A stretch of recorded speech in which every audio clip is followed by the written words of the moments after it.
హైవ్యూర్స్ ఆంధ్రప్రదేశ్ దశ తిరిగింది. సీరియస్ చెప్తున్న మాట. ఎందుకంటే చంద్రబాబు నాయుడిని ఎన్నుకున్నారు కదా ఇప్పుడు సీఎంగా. దానివల్ల కాదు, ఆ చంద్రబాబు నాయుడులో ఇంకొక మనిషి బయటకు వచ్చాడు. ఎవరి మనిషి? 1995లో ఆంధ్రప్రదేశ్ అనే ఒక రాష్ట్రాన్ని ప్రపంచానికి తెలిసేలా చేశాడు. హైదరాబాద్ ఒక నగరం, పాకిస్తాన్లో ఒకటి, ఏపీలో ఒకటి, ఇండియాలో ఒకటి ఉందన్నట్టు కాకుండా హైదరాబాద్ అంటే ఆంధ్రప్రదేశ్ రాజధాని హైదరాబాద్ అన్న వేళ చేశాడు. ఎలా? జన్మభూమి జన్మభూమి అని చెప్పేసి ఆ రోజు ఆయన స్టార్ట్ చేసినటువంటి ఆ వినూత్న పథకం ఆంధ్రప్రదేశ్లో, అటు తెలంగాణలో కావచ్చు, ఉమ్మడి ఆంధ్రప్రదేశ్ నేను చెప్తాను కాబట్టి రాయలసీమ కానీ, కోస్తా కానీ, ఇటు తెలంగాణ కానీ 3 ప్రాంతాలలో కూడా అప్పటి వరకు అరే పలానోళ్ళ పిల్లోడు విదేశాల్లో ఉన్నారా చెప్పుకుంటున్నటువంటి వాళ్ళు, అరే ఆ పిల్లోడు వచ్చాడ్రా, మనూరు డెవలప్ చేయడానికి ఫండ్స్ ఇచ్చాడ్రా అని చెప్పుకోవడం మొదలెట్టారు.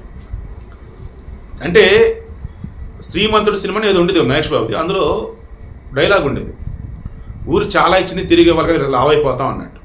అంటే సోషల్ రెస్పాన్సిబిలిటీని గుర్తు చేస్తూ సొంతూరికి మనవంతుగా ఏదైనా చెయ్యాలయ్యా,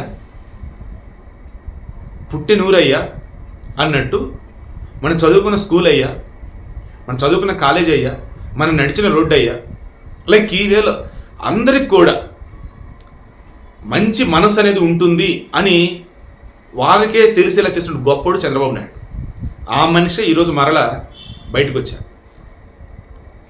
ఈరోజు ప్రపంచ ఆదివాసీ దినోత్సవం సందర్భంగా ఆయన ఆదివాసులతో కలిపి కొంచెం సరదాగా చిన్నపాటి డ్యాన్స్ అనే సాంప్రదాయం నుంచి అనొచ్చు, అది చేసిన వాళ్ళతో పాదం కలుపుతూ అతను మాట్లాడుతున్నప్పుడు కూడా వారికి ఎలా మేలు చేయాలి, వారిని ఎలా గొప్పగా తీర్చిదిద్దాలి అన్న వేళ ఆయన ఆలోచించిన విధానం చూశారు.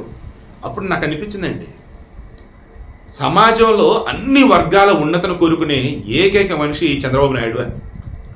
డబ్బున్నోడా పేదోడా ఇలా కాదు, ఆయనకి నా రాష్ట్ర ప్రజలు అన్నప్పుడు మొత్తం బాగుండాలి, అందరూ డెవలప్ అవ్వాలి. మళ్ళీ సహజ వనరులు మళ్ళీ ఇష్టమైనట్టుగా అడ్డదిడ్డంగా తవ్వటం, కొట్టేయడం ఇలా కాదు, మరలా ప్రకృతిని కాపాడుకోవాలి, సొంతూరుని కాపాడుకోవాలి, అట్ ది సేమ్ టైం అంతా కూడా అభివృద్ధి చెందాలి, ఎవరికన్నా నిలబడాలి. ప్రభుత్వం నుంచి పథకాలు ఇస్తూనే మరలా బిసైడ్స్ దట్ ఇంకా గొప్పగా ఎదగాలి. దానికి గాను ఇప్పుడు ఏమని పిలిపించినాడు? గతంలో ఉన్న చంద్రబాబు తీసుకొచ్చి ఇప్పుడు ముందు పెట్టినాడు. ఏమని? జన్మభూమి 2. ఈ జన్మభూమి 2లో మెయిన్గా చూస్తే ప్రపంచవ్యాప్తంగా ఉన్నటువంటి తెలుగు వారిని ఏకం చేసి వారి ఊళ్ళల్లో ఉన్నటువంటి సమస్యలను వారికి తెలియపరిచి, వారు చదువుకున్న స్కూళ్ళు కాలేజీలు ఉన్నటువంటి సమస్యలు వాళ్ళకి తెలియపరిచి వారి వంతు సహాయ సహకారాలు అందిస్తే, వారు ఎవరి పేరు చెప్తే వారి పేరు పెట్టి అక్కడ ఆ పనులు స్టార్ట్ చేసి ఆ భవనం కంప్లీట్ దానికి వాళ్ళకి ఆ పేరు పెడతాం. ఇలా ఆ ఊరికి సంబంధించి డెవలప్మెంట్ యాక్టివిటీస్ అన్నవి చేసేటప్పుడు ప్రజలు, ప్రభుత్వం, అధికార యంత్రాంగం అండ్ దాతలు అంతా కలగలిపి ఒక టీం వర్క్. మీరు పర్సనాలిటీ డెవలప్మెంట్ సంబంధించి ఎన్ని క్లాసులు విన్నా, అండ్ ఎవరైతే కార్పొరేట్ దిగ్గజాలు ఉంటారో వాళ్ళ సక్సెస్ స్టోరీస్ విన్నా, అంతా చెప్పేది ఒకే ఒకటి, ఈరోజు నేను ఒక్కడగా ఇక్కడ ఉన్నా కానీ నా వెనక ఎంతోమంది టీం వర్క్ చేస్తేనే ఈరోజు ఇలా ఉన్నా అని చెప్పేసి అతను చెప్తాడు. అలాగే ఈరోజు చంద్రబాబు నాయుడు అనే వ్యక్తి సీఎంగా ఉన్నారు, కానీ ఆ సీఎంకి ఒక మంచి పేరు రావాలంటే, ఆయన అనుకున్నటువంటి కళ ఫుల్ఫిల్ అవ్వాలి అంటే జనమంతా ఏకమవ్వాలి, ప్రజలంతా కూడా కలిసిమెలిసి అడుగేయాలి, తమ దగ్గర ఉన్నటువంటి డబ్బులతో వాళ్ళ ఊరుల్ని, స్కూళ్ళని, కాలేజీలని బాగు చేసుకోవాలి. ప్రభుత్వం మరలా కొంత ఫండింగ్ ఇస్తుంది, అండ్ ఇప్పుడు వాళ్ళ నుంచి కొంత ఫండింగ్ అన్నట్టు. సో ఇప్పుడు జన్మభూమి 2 భాగంగా ఇల్లు కట్టడం కావచ్చు, రోడ్ల నిర్మాణం కావచ్చు, స్కూల్ కావచ్చు, కాలేజీలు కావచ్చు, ఇన్ఫ్రాస్ట్రక్చర్ డెవలప్మెంట్ కావచ్చు, చేతి వృత్తుల వరకు పనిముట్లు ఇచ్చే విషయంలో కావచ్చు, ఒకవేళ టెక్నాలజీ కనుక వారి దగ్గర ఉన్నట్టు అబ్రాడ్లో దాన్ని తీసుకొచ్చి ఇక్కడ అందరికీ అనుగుణంగా వారికి స్కిల్స్ నేర్పించే విషయంలో కావచ్చు. ఇది కదండి పరిపాలన అంటే. 1995లో చంద్రబాబు నాయుడు అనే వ్యక్తి జన్మభూమి సమదైనటువంటి అంటూ అంటే తెలిసిన మూర్ఖులు కొంతమంది నవ్వుకున్నారు. కానీ ఆ తర్వాత జనం డెవలప్మెంట్ యాక్టివిటీస్ చూసి, ఊరిలో మారిన రూపురేఖలు చూసి, ఇది కదా పరిపాలన అంటే అనుకున్నారు.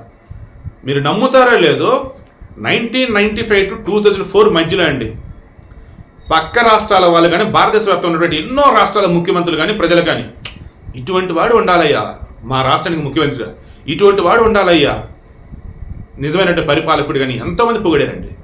ప్రజలు సైతం మీ చంద్రబాబు నాయుడు ఉన్నాడు ముఖ్యమంత్రిగా, మాకు లేడు, ఆయన ఏం చేద్దాం అని అనుకున్న వాళ్ళు కూడా ఉన్నారు.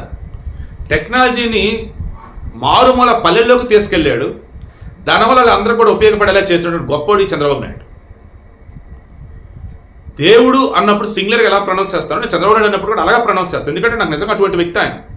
నేను టీడీపీ అభిమాని కాదండి, బట్ చంద్రబాబు నాయుడు అనే వ్యక్తికి సంబంధించి హార్డ్ కోర్ అభిమాని. ఎందుకంటే నేను ఆయనలో భవిష్యత్తును చూస్తాను. భవిష్యత్తును ముందే ఊహించి అడుగు వేసే విధానం చూస్తారా, అందులో ఒక క్రియేటర్ని చూస్తాను నేను ఆయనలో.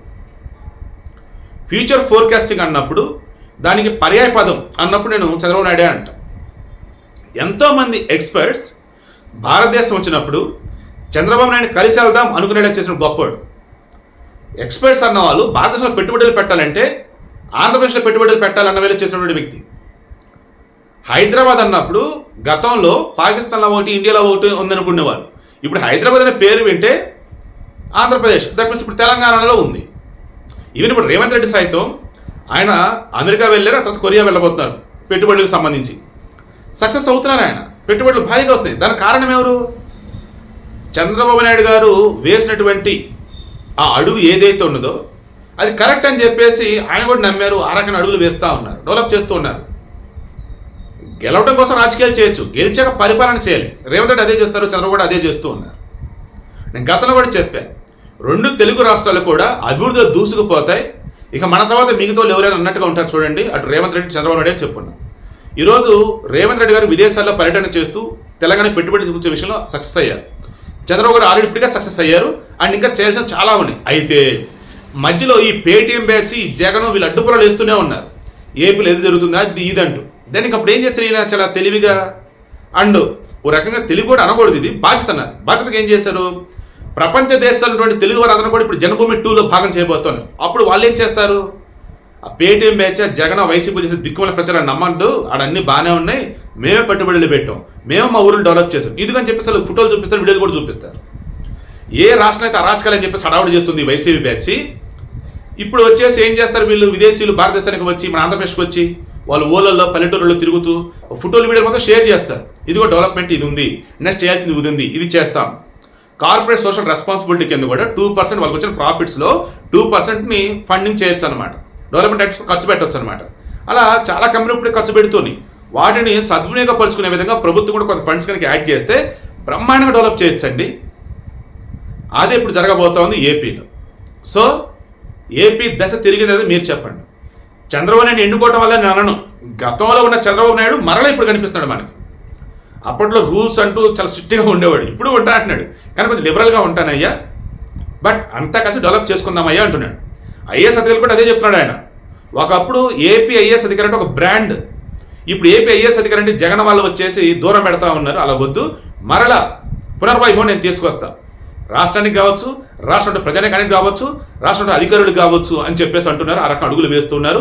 మీరు కూడా అందులో భాగం అవ్వండి. ఖచ్చితంగా అంతా కలిసి ఆంధ్రప్రదేశ్ను డెవలప్ చేసుకుందాం.